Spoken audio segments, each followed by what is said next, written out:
It all started with a midnight tragedy.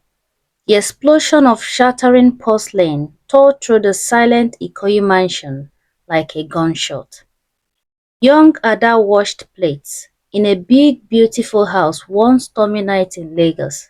She works for Madam Nneka, a wealthy but very mean woman. Ada's hands were tired and suddenly, crash, the expensive plates slipped and broke into pieces. Madam Nneka came down running, her face red with anger. "Stupid girl," she screamed. The antique grandfather clock struck 3 a.m. as her bare feet hit the cold marble floor. "Ada!" Her scream echoed through the vaulted ceiling. In the stainless steel kitchen, 17-year-old Ada knelt among broken gold-rimmed plates, her hands bleeding onto the Italian tiles. She had been watching the dinner service since midnight when Madame requested ginger tea, and now the soapy stack had slipped from her hands. The slap came first, Madame's ruby ring splitting Ada's lips, then the ultimatum. "Get out of my house now before I call the police."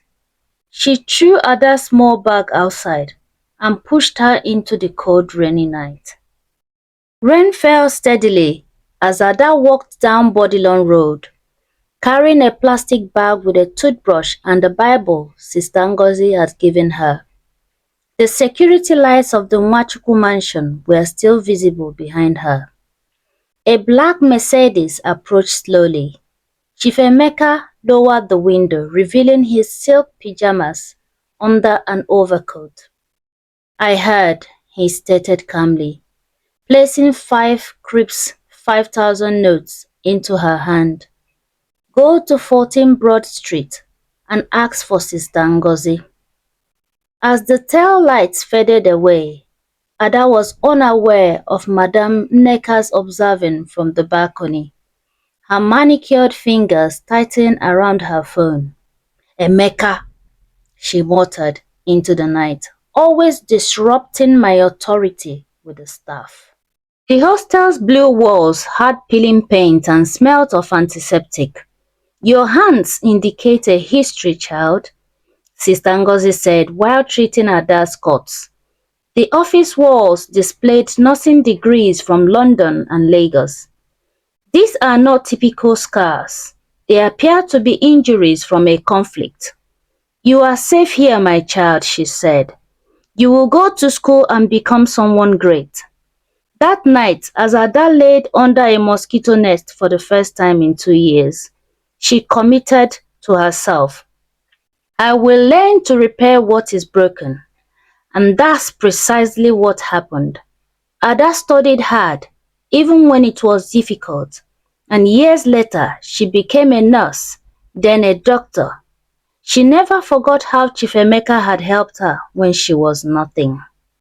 In school, Ada worked really hard, reading when others were sleeping, and when the results came out, she was the best student. The most unexpected turnaround in Lute history, Professor Adebayo announced to the lecture hall, holding up Ada's anatomy exam, 98% from a student without a secondary school certificate. In the back row, Ada adjusted her student nurse uniform. She had gained weight thanks to regular meals. Some hostel residents call her the walking ghost story due to her past experiences. Occasionally, while passing luxury car dealership on her way to clinical rounds, she found herself looking for Chief Emeka's Mercedes. On one fateful shift, Ada was one of the doctors on call, and an announcement came through the speaker. "Code Blue, Rhino Wing, Dr. Okoye to Station 3. Ada's shoes squeaked as she rushed into the private ward of the university teaching hospital. The patient chart made her froze. Nwachukwu Emeka, diagnosis, end-stage renal failure. Blood type, AB negative. is the same rare type as hers. Behind the oxygen mask, the oil magnet looked smaller. His eyes opened wider when Ada checked his wristband. Ada, he spoke quietly. They said you disappeared. Ada acknowledged the man who extended kindness to her, despite their differing personalities, and she promptly understood the appropriate course of action. Her heart raced. She was tested, and miraculously, she was a perfect match. The transplant coordinator's pen hovered over the consent form. You understand this is a major surgery, Dr. Okoye. This man's wife is a strict woman, Ada finished, rolling up her sleeve to reveal a scar from Madame's ring. But this man provided me with food when she withheld meals and paid for my mother's funeral, which I was forbidden to attend. Across the hall, Sister Ngozi nodded approval. Her wrinkled fingers touched the crucifix on her neck.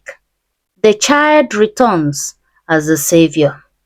Madame Nneka's designer's heel echoed sharply like gunfire down the hospital corridor. When Madame Nneka found out, she was furious. Are you suggesting I allow an organ from a domestic worker for my husband? Her Dior perfume mingled with the hospital's antiseptic aroma. We will find a suitable donor from London, she said. Ada calmly presented the lab results. I am the only compatible match in Nigeria. His creatinine levels cannot afford a delay for flights. As Madame Nneka seized the papers, Sister Ngozi intervened. Please be mindful, daughter. The hands you once deemed useless now holds his life. On the day of the surgery, as Chief Emeka was wheeled into surgery, his fingers lightly touched Ada's, and he asked, "Why?" softly. The nurse anesthetist started the countdown. Ada's final conscious thought was of the morning she had discovered a 20,000 note and a nursing school brochure placed under her hostel door. After the surgery, Chief Emeka woke up to the steady beep of machines. His body felt weak, but the terrible pain was gone. The first face he saw was Ada's Crips uniform under the hospital lights. You are doing well, sir, she said, checking his IV drip. Your new kidney is working perfectly. Madame Nneka burst into the room, her expensive perfume filling the air. Emeka, thank God you are awake. She barely glanced at Ada. Nurse, fetch my husband some water. Ada calmly handed her the water jug. Here you are, ma'am. I am now Dr. Okoye, for your information. News spread through Lagos High Society. The famous Chief Emeka received a kidney from his former housemaid. Reporters camped outside the hospital. One journalist asked Madame Nneka, how does it feel knowing your husband lives because of a girl you threw out? Madame Nneka's face turned red. That's a private family matter, she snapped, rushing to her car. Meanwhile, Chief Emeka strolled down the hall, leaning on Ada's arm for support. Ada, he said, I can never repay you for what you have done for me. 1 month later, at a press conference, Chief Emeka shocked everyone. I am donating half my wealth to start a foundation, he announced. It will help poor girls get an education just like someone had helped Ada. Madame Nneka stood up angrily. Have you gone mad? That's our money. The crowd murmured as Chief Emeka replied calmly. No, my dear, it's time you learned. People matter more than money. 3 months later, Ada stood outside her new free medical clinic in Lagos, cutting the ribbon. Many former housemates came for treatment. Sister Ngozi smiled proudly. Look how far you've come, my child. That evening, Chief Emeka visited the clinic. Dr. Ada, he said, the board of directors of my company has cast their votes. We want to appoint you as our health director. Ada shook her head gently. Thank you, sir, but my place is here, helping those that are like me. 6 months later, Madam Nneka started having a change of heart, and on one rainy night, a Mercedes pulled up to Ada's clinic. It's Madam Nneka. She stepped out without her usual diamonds and designer clothes. I need to talk to you, she said quietly. Inside the office, over a cup of tea, Madam Nneka broke down. Emeka left me. My friends are laughing at me. I have everything, but I feel empty. Ada listened patiently. Then she said, maybe it's time to stop breaking things and start fixing them. With Ada's help, Madam Nneka became a changed person. And on the clinic's first anniversary, a new sign was put up.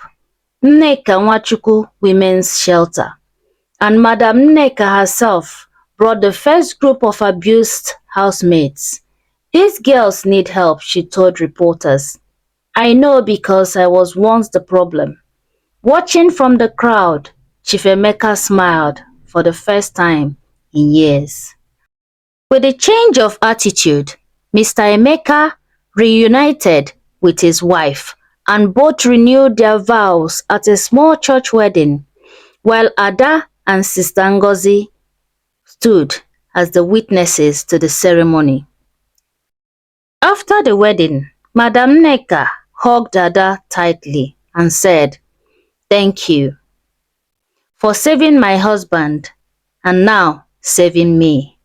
Ada's clinic grew into a hospital. Madam Nneka became its chief fundraiser. Chief Emeka's foundation has sent 500 girls to school. One evening, as they sat watching the sunset, Ada said, who would have thought? All because of some broken plates. Hence, the plates that were once broken became a bridge, symbolizing the healing of three hearts. This reminds us that every act of kindness, regardless of its size, is valuable. The moral of the story: kindness is like a seed. What you plant today, you will harvest tomorrow.